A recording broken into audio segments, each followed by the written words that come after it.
Esto es Corrientes, antes y ahora, programa histórico, cultural, una mirada al pasado, una visión del presente.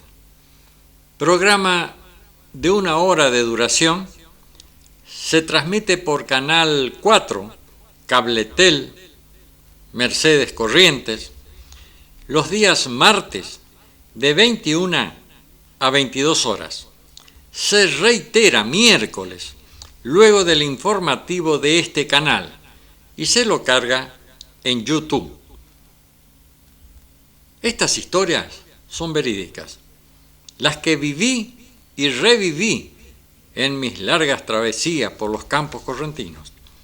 Otras que escuché de personas que las protagonizaron, donde se reflejan fielmente, sin aditamentos políticos, religiosos o sociales, a los hombres y mujeres productos de la tierra correntina. Las empresas, grandes y pequeñas, que empujaron la rueda del progreso. Son ellos, no otros, los protagonistas de Corrientes, antes y ahora. En este programa tienen cabida todos los temas que nos ayuden a descifrar nuestro patrimonio intangible. Agradecimiento a Griselda Montiel, a Omar Tunino Lugo, Romina Lugo, José María Calderón y Nicolás Laferrieri. Vamos a observar, a ver, unas fotos que tenemos de los comercios antiguos, como decimos en los campos, comercios antiguos de antes, para que vean cómo nuestro pueblo, nuestra ciudad, primero pueblo, luego ciudad, fue creciendo al impulso de toda esta gente que ha trabajado para el progreso de esta ciudad. El comercio de Josefa J.D. Pierre era partera nacional, embarazo, parto, pensión, y su domicilio era en Juan Pujol 739. Y el teléfono 4 de Mercedes Corrientes, este número 4, un solo número, demuestra lo antiguo de esta señora de esta profesión, porque los teléfonos, a medida que pasaba el tiempo, le iban agregando un número. Ahora vamos a anunciar el nuevo horario del Banco de la Nación Argentina. A regir desde hoy, dice, lunes a viernes, de 9 a 13 horas, sábado de 9 a 11 horas. Este es entonces el horario del Banco de la Nación Argentina entonces. Después tenemos Casa Pallejá, de Mercedes Corrientes, obviamente. Sección Barraca, compra de frutos, cerdas y lana para exportación directa. Exportación directa. Sección Mercaderías, mercaderías generales, preferentemente sarnífugos y garrapaticidas, vacunas y forraje. Sección Comisiones, tramitación de negocios generales. Está ubicada en Rivadavia 390 frente al Correo. De Carlos F. Pallejá. Ya en ese entonces teníamos los sarnífugos y los garrapaticidas. Con la garrapata hasta ahora, hasta estos días, no se ha podido combatir este flagelo, este parásito que asola nuestros campos. Almacén y fiambrería y ferretería. La casa cuenta con el más amplio surtido de todas sus secciones, vinos y conservas de las mejores marcas nacionales y extranjeras. Calle Belgrano y Juan Pujol, teléfono 278. Sucursal Bar San Martín, servicio permanente de bar, bebidas nacionales y extranjeras. Calle Belgrano, San Martín. Esto estaba en Mercedes Corrientes y era de Arturo Verde. Casa del Progreso, de Domingo Lescano, especialidad en naranjas, anexo mercado. Consulte precios, Belgrano y Riachuelo, teléfono 116. Almacén La Negra, comestibles, bebidas, legumbres secas, conservas, semillas, vinos de las mejores bodegas del país, corralón, leña, carbón, forrajes. Reparto a domicilio y diario. Teléfono 177. Era esto de Pascual Cerimele. Justamente lo que usted necesita. Trajes, bombachas, pantalones, sombreros, camisas, botas, zapatos, etc. a precio de oferta del primero al último artículo en la casa 25 de Mayo de Alberto Falsetti. Y los pedidos al 114, el teléfono 114. La Moderna, especialidad en medias, perfumería, fantasía, mercería, artículos de bebé, lencería fina, calle Chacabuco y Juan Pujol, Teresa B. de Villamil. La distribuidora de Philips Argentina, de Villamil y Cabezas. Receptores Franklin, cargadores Wen Charger, acumuladores, cocina, estufa, focos, reparaciones de radios en general, arreglamos cualquier aparato eléctrico, plancha, ventiladores, estufa, heladera, amplificadores, etc. Técnico, Alejandro J. Cabeza. Instalaciones y reparaciones de luz y fuerza motriz, letreros luminosos, instalaciones embutidas, bobinaje en general, motores. Fernando Bercier, ex jefe electricista de la usina local. Equipos para estancia, motores, bombas. San Martín, teléfono 88. Obviamente, Mercedes corriente. Gran tintorería y sombrerería, Berro, especialidad en lavados y planchados, de trajes y reformas de sombreros, teñidos en 24 horas. Juan Pujol y Batalla de Salta, teléfono 69, Mercedes corriente. Bueno, muy bien, entonces estos eran algunos de los muchos comercios antiguos que vamos a ir recordando programa a programa. Iba a estar Nora Emilce Ruiz Díaz, que está haciendo un magnífico trabajo en la Municipalidad de Mercedes, está distinguiendo a los comercios, más especialmente a las señoras a cargo de comercio, y teníamos las fotos para exhibir, pero ella no pudo venir hoy. Entonces, quizás ya la próxima semana ya esté restablecida y pueda estar acá, entonces vamos a mostrar las fotos y ella nos va a ir detallando e informando por qué se distinguió a esas señoras a cargo de los comercios. Yo me voy a referir también a una señora que ha tenido su comercio y es la señora Cecilia Bollini. Cecilia venía a estudiar desde su casa, que estaba un poco más allá del local feria de la Sociedad Rural.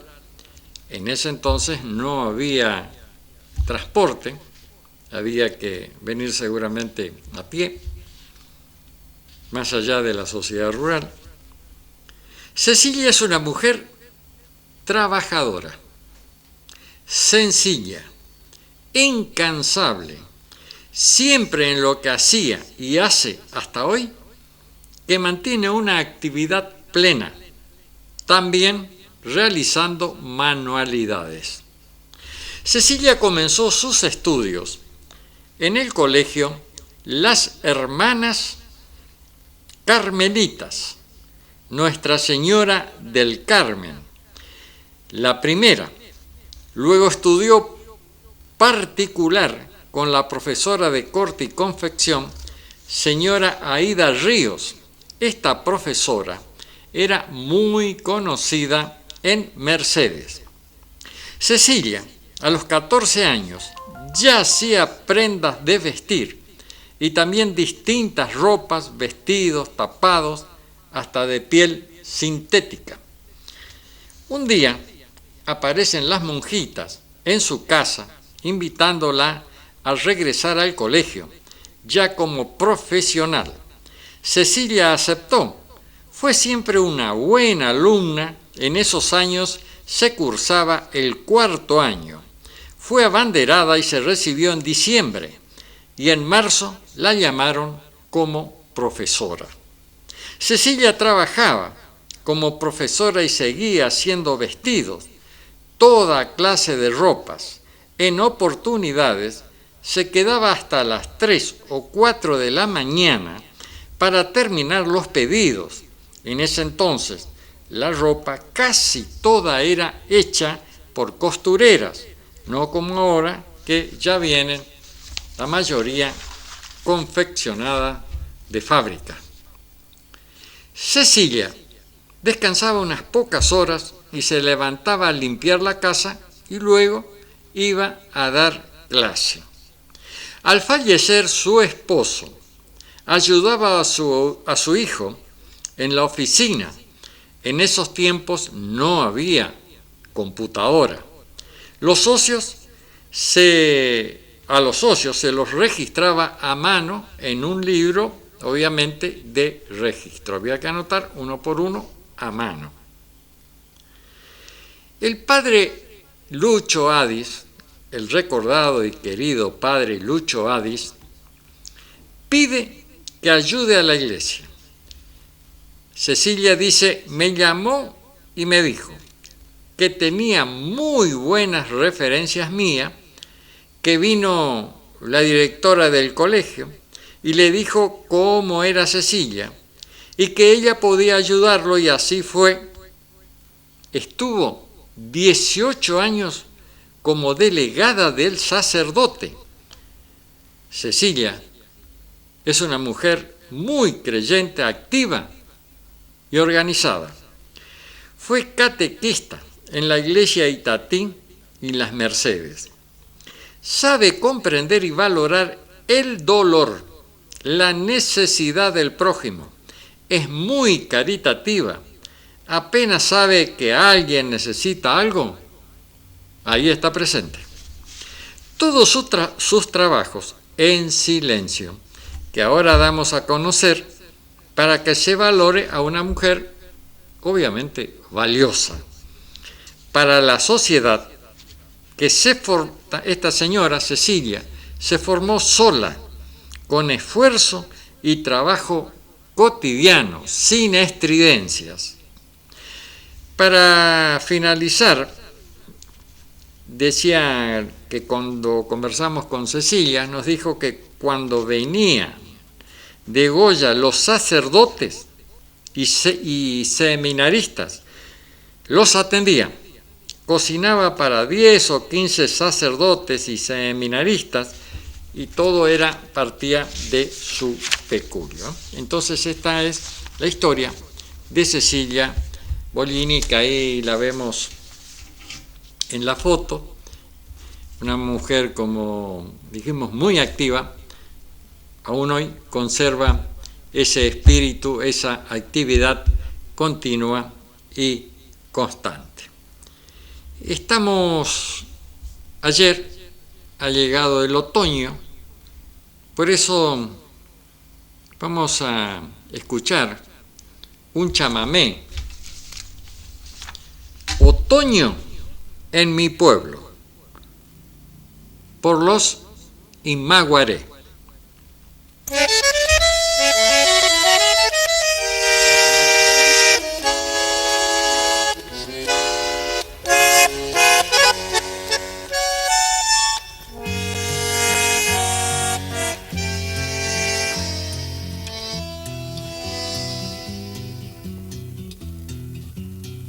Otoño en mi pueblo, Mercedes Corrientes, cuchillos de escarcha le hincaron al sol. Poncho de los pobres, roto soy muriente, que se va del Garzas por la Juan Pujol. Nuestro viento norte, muchachón ardiente, que fue a las Malvinas, casi enloqueció, y anda por las calles silbando sufriente el chamame triste de su corazón. Canta el cardenal su canto amarillo, llora el espinillo, sufre el pedregal. La tarde se rumbra tapera sin grillos, y un camba castillo te obliga a llorar.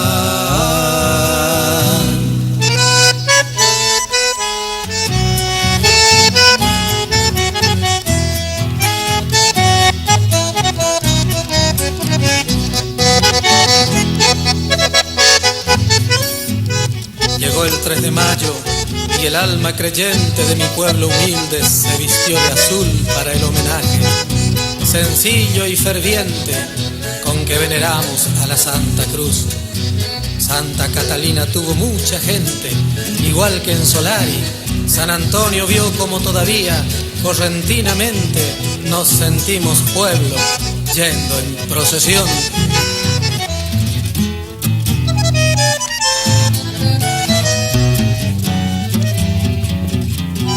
Con un quemadillo de azúcar quemada y un saumerio antiguo, la gripe se va.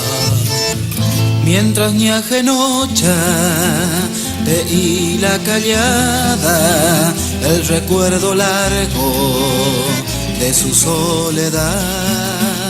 Para el veranillo de San Juan tendremos con algún cordero, naranja y cordión. Porque a tu novena, boquerón sabemos, se suma la gracia del rubio Godoy. Canta el cardenal su canto amarillo, llora el espinillo, sufre el pedregal. La tarde se rumbra tapera sin grillos y un camba castillo te obliga a llorar. Otoño es tristeza de ser peregrino, hace falta un vino y un vino cantor que junte las ganas y trence un camino buscando el destino de un tiempo.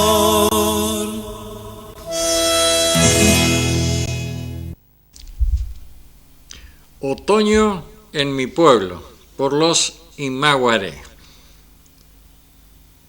La leyenda del árbol tractor. Árbol tractor.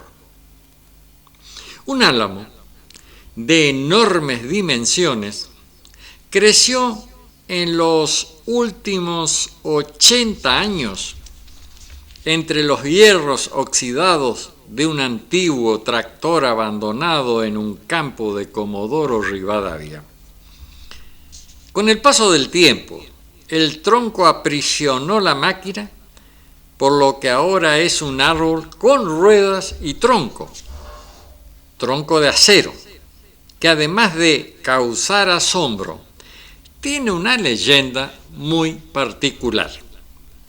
Realmente cuesta creer que un añoso álamo haya crecido entre los hierros oxidados de un viejo tractor que se utilizaba en el campo a principios del siglo XX.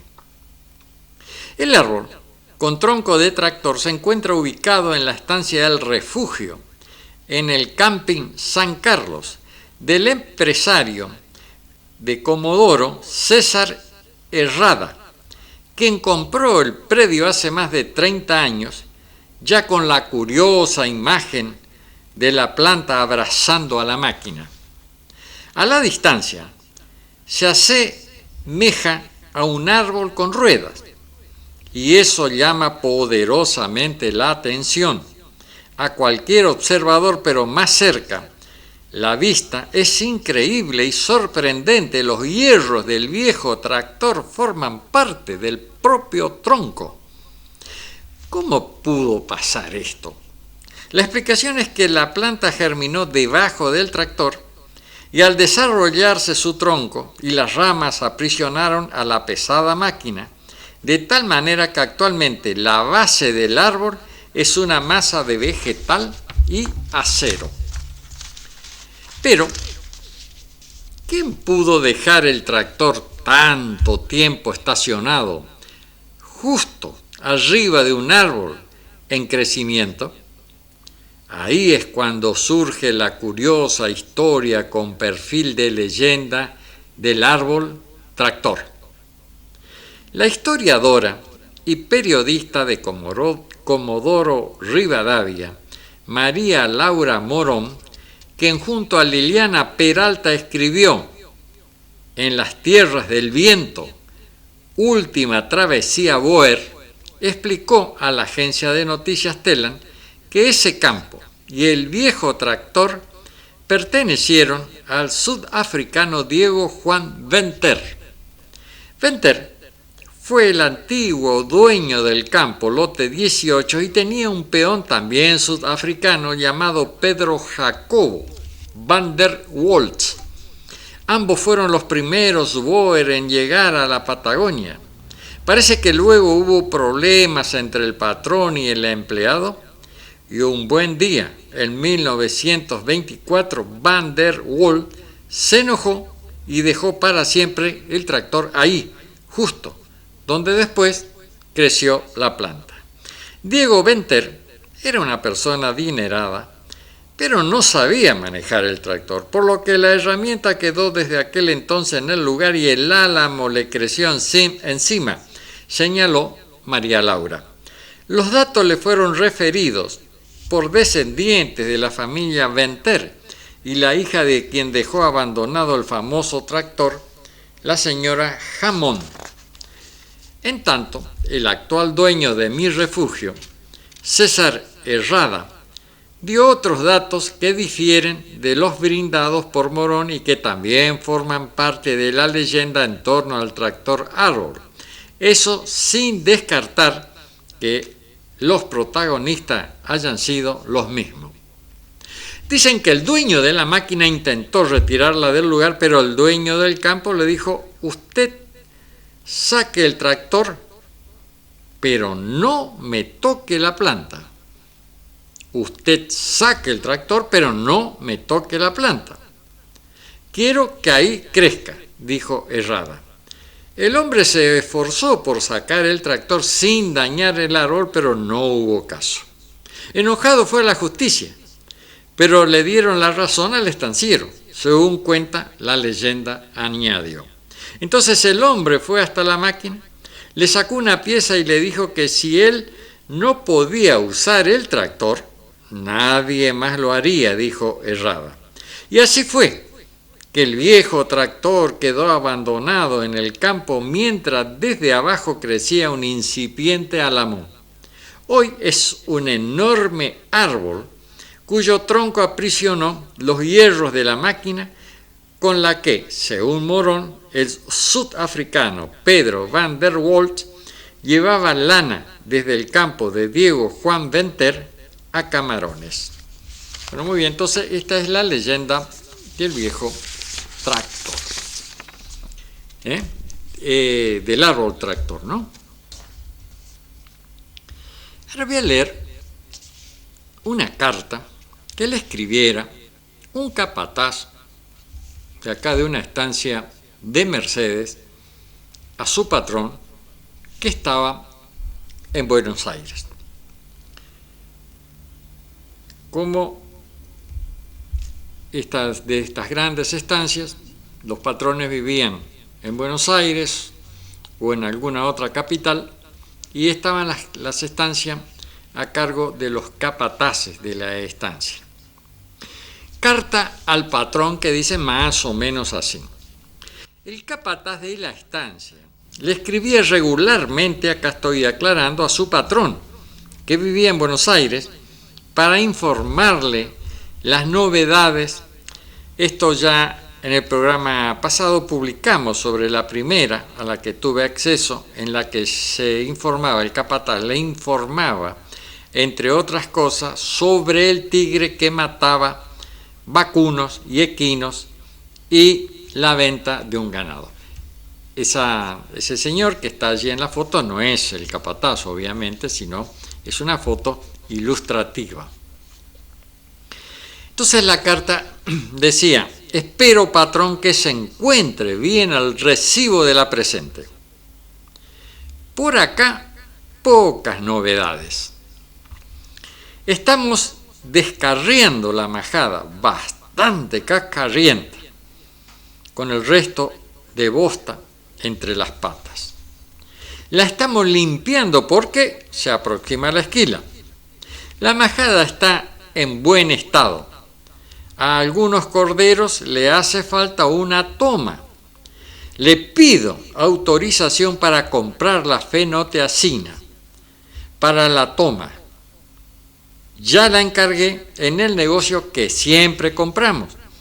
Para la próxima semana va a llegar y vamos a aprovechar que no llueve para darle toma a los corderos, pero los que están más cursientos. No a todos, sino a los que están se los nota con más problemas. Usted no quiere que entren cazadores, siempre se opuso, pero yo les di permiso a unos cazadores que conozco para que cacen carpinchos, que están muriendo de sarnilla, y hay que apocar la carpinchada para que no se enfermen y se mueran todos. Los cazadores llevan el cuero y unos cuantos pobladores del paraje la carne. Yo les di sal para que salen la carne y puedan alimentarse. Así no nos comen las ovejas del potrero 8, que linda con el paraje. Le dije que no maten los yacaré, porque comen las palometas. Que cuando las vacas se meten en el agua, las palometas le cortan las tetas y les chorrea la leche, y no les queda para los terneros, que hay que criarlos guachitos, con leche de otra vaca. Le dije que si encuentran tigres, y si pueden, que los maten. Hacen mucho perjuicio y son peligrosos. Los tatú-mulita, que tanto quieren, le dije que no. Tatú-mulita, que no cacen, porque están preñadas las madres. Que no se lleven los huevos de teros, porque los teros son muy necesarios porque avisan de los peligros.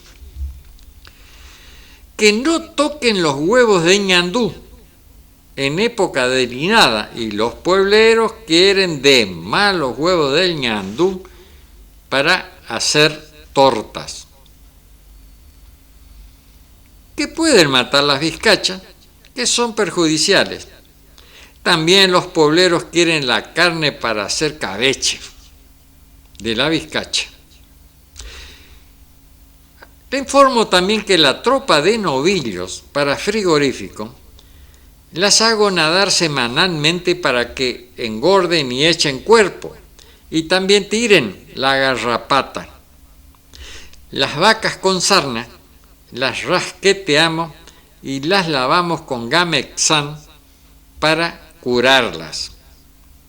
Un lote de cuero los vino a buscar el barraquero, ya pagó y deposité su dinero en el negocio, que siempre lo hago.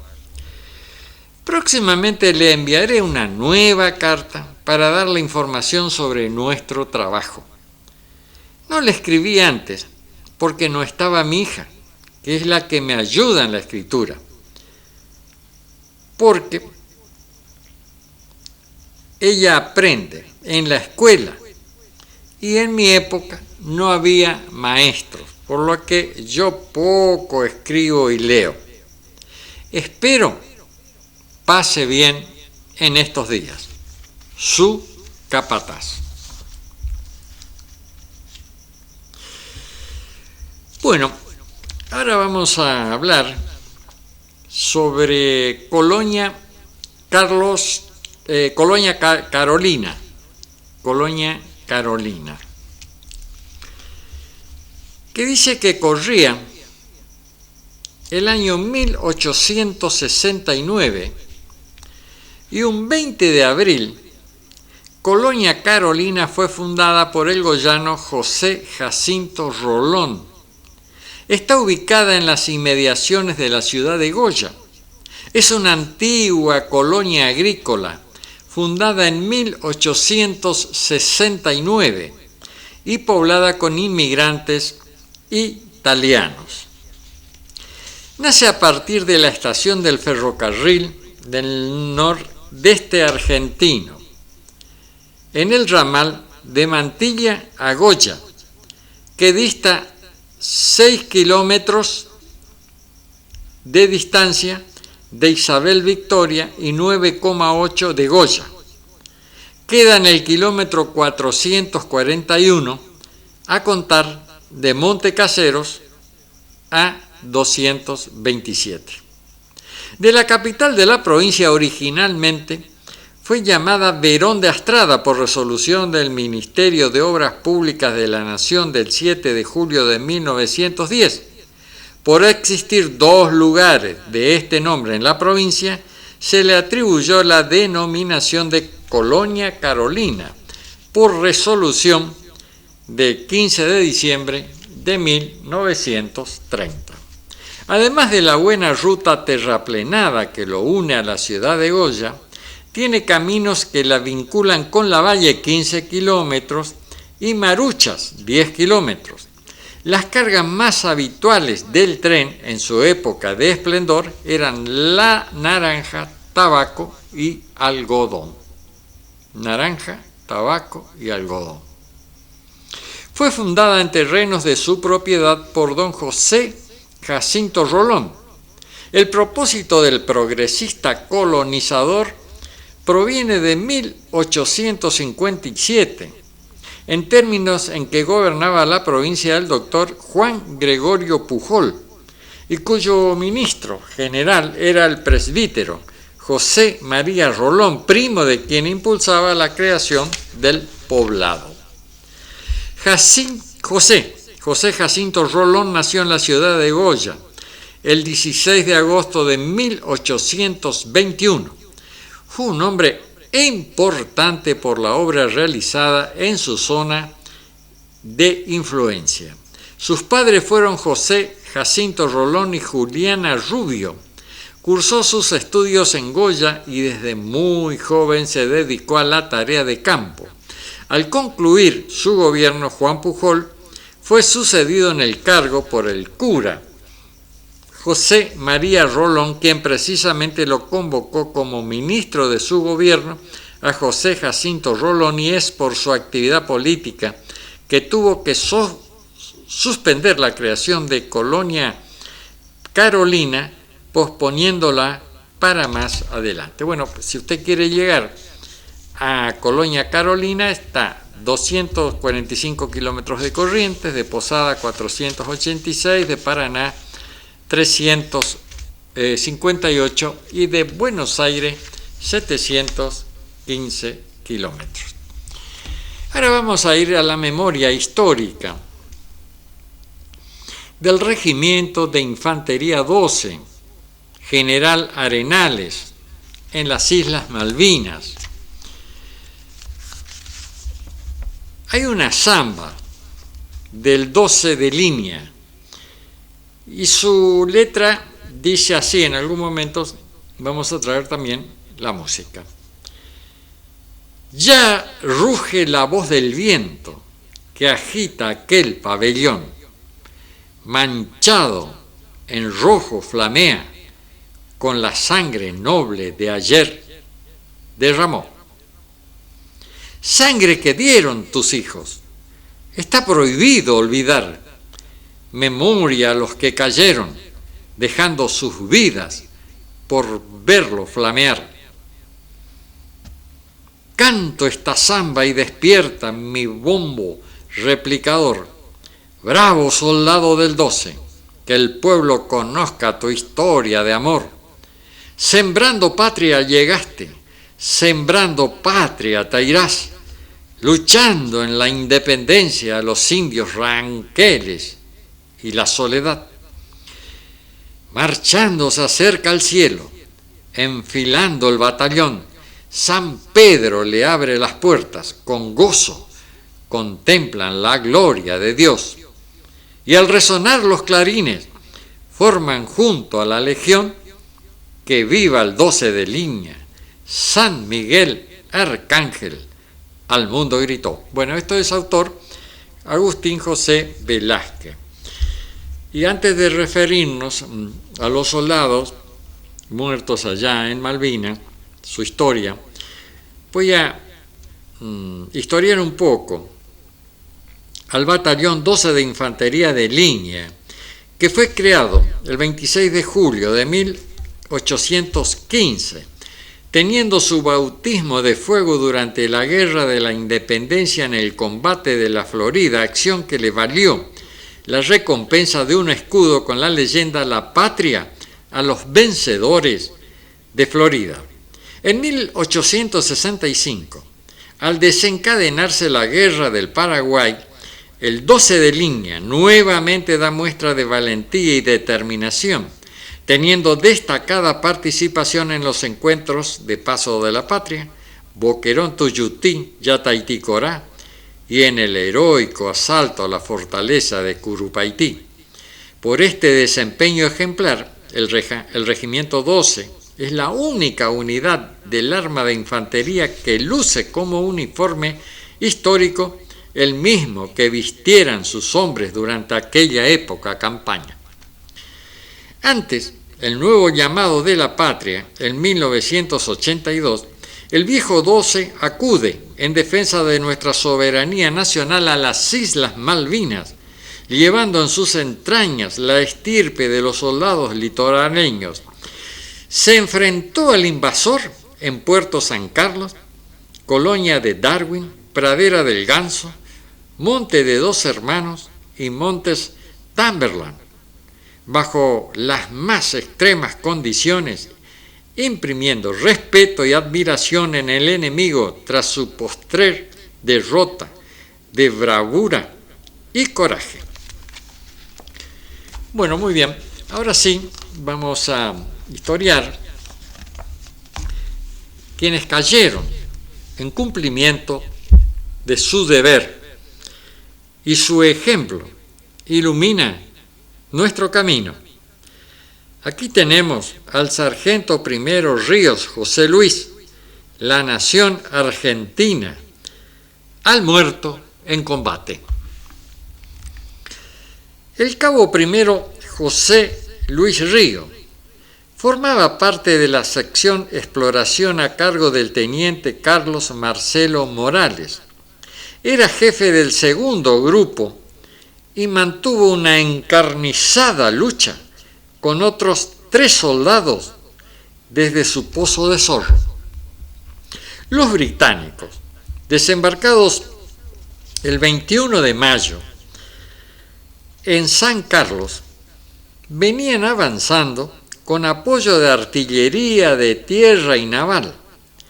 Ese primer intento de ataque frontal fue rechazado en parte, merced a la intervención del cabo primero Ríos, que conducía 2 ametralladoras, poniendo distancia. La posición, que estuvo combatiendo toda la noche, fue descubierta por el enemigo y hacia ellos concentró el fuego. El cabo primero Ríos inició un repliegue a las posiciones de la sección. Este heroico suboficial, instantes después, fue abatido por un misil que estalló centímetros del borde del pozo y sus esquirlas impactaron en su cabeza causándole una muerte instantánea. Esto fue el 28 de mayo de 1982 en Loma de Darwin. El 22 de abril, el cabo primero recibió la orden de tomar posición en las cercanías de Darwin. El 28 de mayo, en la madrugada, llegó al lugar la sección Bote del Regimiento 25, del Regimiento de Infantería 25, que se desplazó sobre el faldeo sur de la hondonada que se abría ante ella. Sobre el flanco derecho de las posiciones había una altura no ocupada por las tropas argentinas. El teniente Esteves, Regimiento 25, le ordenó al subteniente Pelufo del Regimiento 12 ocuparla con una ametralladora para evitar desde allí se envolvieran la posición. El sargento primero Jumilla le ordenó al subteniente, informó que en el frente se veían patrullas que se acercaban. El subteniente Peluso ordenó al cabo Miño y al soldado Alberto Moschen que se adelantaran para observar si dichos efectivos eran enemigos o propia tropa que se replegaba. Una ametralladora enemiga, ubicada a unos 500 metros, abrió fuego desde el sector de su aproximación. Sus ráfagas alcanzaron al cabo y al soldado, quienes murieron en forma inmediata en Darwin, y esto fue el 28 de mayo de 1982. Ahora, entonces estos son el cabo Miño y el cabo Moschen Alberto. Ahora vamos a relatar el cabo primero Gómez Raúl Adrián. La Nación Argentina al muerto en combate. Bueno, también tengo que decir que el cabo Moschen Alberto también tiene la medalla de la Nación Argentina al muerto en combate. Ahora sí, entonces, el cabo primero Gómez Raúl Adrián, la Nación Argentina al muerto en combate. El cabo Gómez defendió la soberanía de nuestras Islas Malvinas, integrando la compañía cuya jefatura ejercía el teniente primero Jorge Antonio Manresa, en la sección 3 de tiradores a cargo del subteniente Martín Braco. Era jefe del primer grupo. Entre el 27 y el 29 de mayo se libró la más importante acción de las desarrolladas durante la guerra, el combate de Darwin y Pradera del Ganso, oportunidad en que el Regimiento 12 se enfrentó a efectivos del Regimiento Paracaidista 2 británico. El grupo del cabo Gómez fue el último en replegarse, encargado de cubrir el desprendimiento del resto de la fracción. Comenzando el movimiento, los soldados fueron saliendo de sus pozos de zorro a la carrera tratando de llegar a la próxima cubierta. El cabo Gómez fue impactado por un proyectil del enemigo. Al verlo caer se le preguntó, ¿cómo estaba? ¿Cómo estaba? Y él, con toda la garra de un valiente, le dijo, estoy bien, estoy bien. Fueron sus últimas palabras escuchadas en la madrugada del 28 de mayo en Darwin. Estoy bien. Y se estaba muriendo. El 28 de mayo de 1982, tras sucesivos repliegues, la primera sección de la compañía se ocupó posiciones al oeste del caserío de Green Gulch y al sur de la pista de aviación. En esa oportunidad, y siendo aproximadamente las 16 horas, el jefe de la compañía, teniente primero Ramón Duazo Fernández, manda al subteniente Carlos Osvaldo Aldao a reconocer unas alturas y unas tropas ubicadas a 600 metros al oeste, siendo acompañado por los citados soldados. Avanzando en dirección a la mencionada altura, recibieron de improviso un nutrido fuego de tropas inglesas que ocupaban dichas alturas, muriendo los soldados instantáneamente en esa acción. Entonces el cabo Pegoraro Néstor Oscar, la Nación Argentina al valor en combate, la Nación Argentina al muerto en combate, y el cabo primero Sánchez, Roque, Evaristo, la nación argentina al valor en combate, la nación argentina al muerto en combate. Bueno, en el próximo programa vamos a continuar entonces relatando historias de lo que ha pasado en nuestras Malvinas. Nos acordamos que hace 40 años ya de este conflicto, de esta guerra.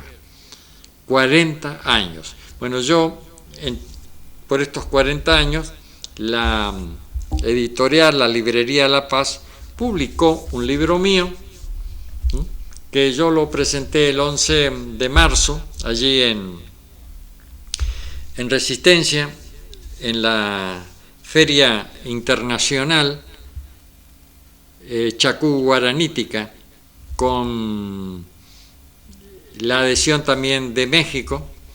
Este libro entonces lo reeditó en una versión corregida, obviamente. Yo la escribí en el año 1998, 99, terminé de editar este libro. Este libro entonces de librería La Paz, y lo hizo por los 40 años de Malvinas. Bueno, seguramente va a ser presentado en otras ferias y cuando se le rinda homenaje a nuestros héroes. Chicos trabajando, ahí se los ve. Me comentaba alguien que está trabajando en nuestra ciudad, un señor muy conocido, es plomero, es albañil, bueno, hace de todo, que él cuando chico, que estaba en Boquerón con sus abuelos y demás, él se levantaba muy temprano, siendo él muy niño, a ayudar. De tarde él juntaba las lecheras y su abuela y su madre apartaban los terneros que amanecen en un corral distinto que las madres para que no las mamen, no le saquen la leche, y las vacas al otro día tengan leche para ser ordeñada. Él se levantaba también temprano y ayudaba allí en el ordeñe, llevando los tachos donde se ordeñaba, y a veces él también practicaba esto de ordeñar. Él iba a la escuela allí, como se los muestra, en una jardinera, o a caballo también a veces. Se tenía que levantar muy temprano. También ayudaba en la chacra con una azada, iba carpiendo, se sembraba el maíz, con la azada se hacía un pozo en la tierra, en el surco, y allí se tiraban 2 o 3 semillas, y venía el chacrero, que era su abuelo o su papá, y pisaba esa semilla para que quede fuerte en la tierra, y se le echaba, se agarra la tierra, después se le echaba un poco se le echaba tierra para taparla, pero primero se la pisaba para que quede firme y se le echaba tierra para taparla. Así era, él también iba ayudando en esa tarea. También cuando había que espantar loros, porque los loros, cuando el maíz ya empieza a granar, tiene los granos blandos, vienen los loros y se comen el maíz. Y esto es una verdadera plaga. Entonces hay que espantarlos, no dejar que coman la comida, la producción, porque son bandadas y bandadas de estos loros. Se quemaban los nidos, que lo hacían en los eucaliptos, tratando de que no haya una sobrepoblación población de estos animales. Y los chicos iban algunos hacían ruido con una lata, otros le tiraban con una honda piedra, pero los loros volaban, mejor dicho, para mejor decirlo, volaban de una punta a la otra de la chacra. Entonces los chicos los corrían. Cuando los chicos ya llegaban, ya habían estado en una punta comiendo, y de ahí cuando llegaban y hacían ruido y le tiraban algún proyectil, piedras, no balas, tiraban algún proyectil, los loros ya venían a la otra punta y ya comían otro poco, y así había que toda la tarde iban y venían hasta que llegaba la nochecita y el atardecer, y los loros se iban a sus nidos. Los nidos lo hacían muy altos para que no sean quemados, evitar, bueno, algunos podían ser, eran quemados y otros no, pero siempre había una sobrepoblación de loros, y estos chicos que se criaban en el campo, a la vera de la chacra, trabajaban. Y para ir a la escuela, ahí lo vemos también, lo dije, se iban en jardinera, se iban a caballo, hacían los deberes. En muchas oportunidades no podían ir a la escuela por el tema de los loros, pero venían los maestros a las casas a traerles los deberes, incluso a enseñarles. Y conté todo esto porque los chicos,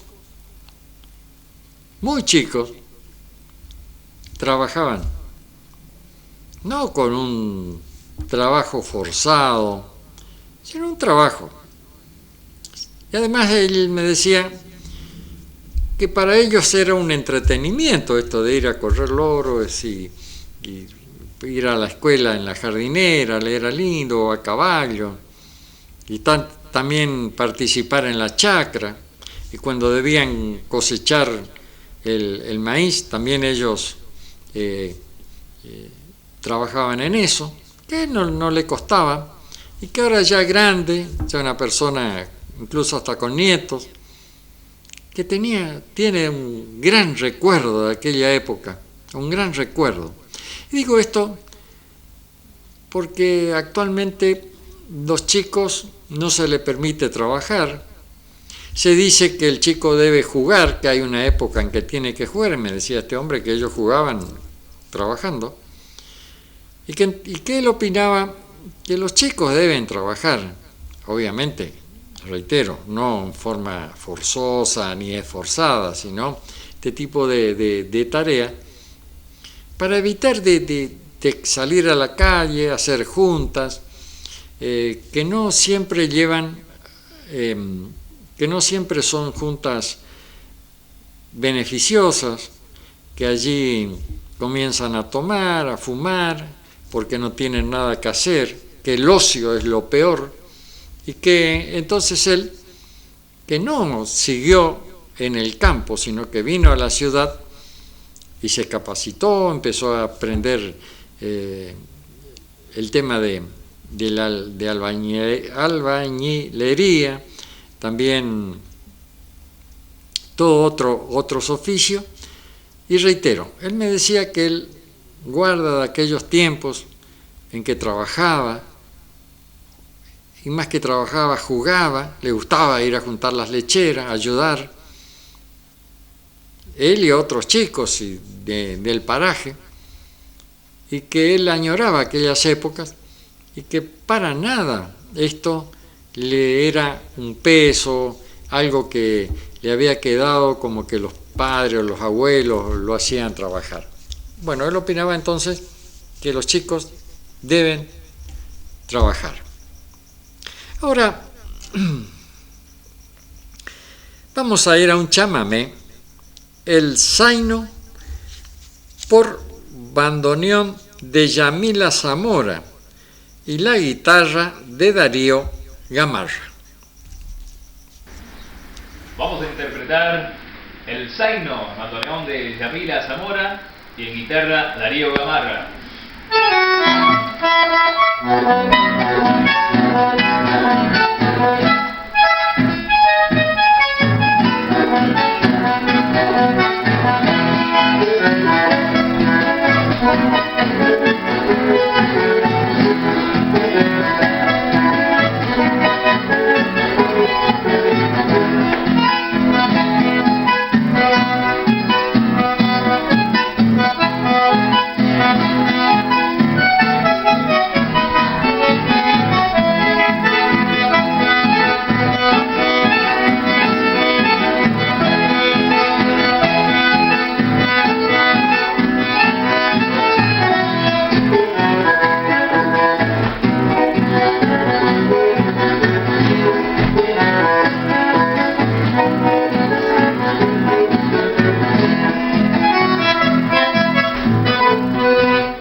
Bueno, esto ha sido todo para este programa, si el destino así lo permite. El próximo martes estaremos nuevamente con un programa de similares características, recordando que mañana, después del informativo de este canal, este programa va a ser reiterado. Tengan ustedes muy buenas noches y muchas gracias.